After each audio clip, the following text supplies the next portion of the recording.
Now, and Naivasha constituency Member of Parliament Jayne Kihara will be spending the weekend with her family after the court released her on a personal bond of 50,000 shillings in an incitement case against her. Opposition leaders who turned up at the Milimani law courts are accusing the government of a political witch hunt.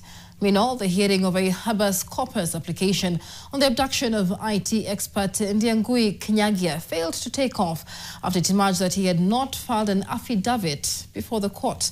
Victor Ngaruya with the details from the courts. Naivasha Member of Parliament Jayne Kihara walked out of the Milimani law court on a personal bond of 50,000 shillings as she waits for her fate on July 29th when Principal Magistrate Ben Makikubi will decide if she will take plea or not.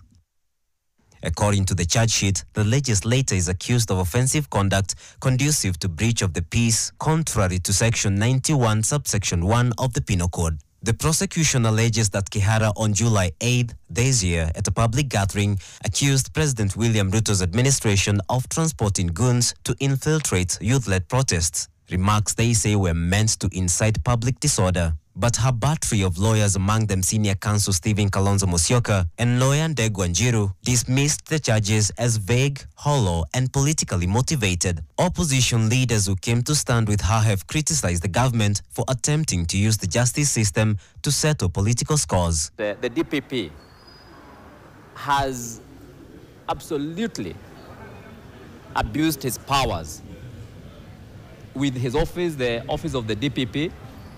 And that is why today, if you look at the way they are handling this thing in a very clandestine manner and lackluster manner in the court, you realize it's like they're doing it as a joke, just some kind of a play that they are having. And of course, we understand what the decision that has been made is that all the people who are critical of the government decisions are going to be taken on and charged in court so that they can be kept busy. And you can see the pattern. Started with Koimbori. Now we are in Jayne Kihara. We have gone to Mukunji. And we are ready even for us. They will come. But what we are saying, and we are telling the judiciary, please follow the rule of law. MP Jayne Kihara narrating her first experience, spending a night in a police cell, vowed not to be intimidated, taking a swipe at the leader of the majority party in the National Assembly, Kimani Ichung'wah. Kaniambia ni behave my age. My age ni hii. To fight for Kenyans, to fight for my people. Hata kama ningewekwa cell wiki mzima, I am prepared.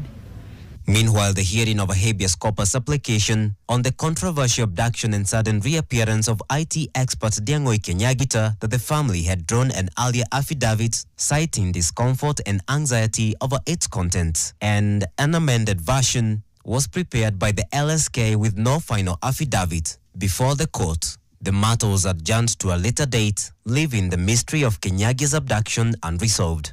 With rising cases of leaders who seem to hold differing views from the government ending up in court, many are finding it hard to outline the thin line between political victimization and safeguarding public order. Victor Ngaruya, NTV, at the Milimani Courts, Nairobi.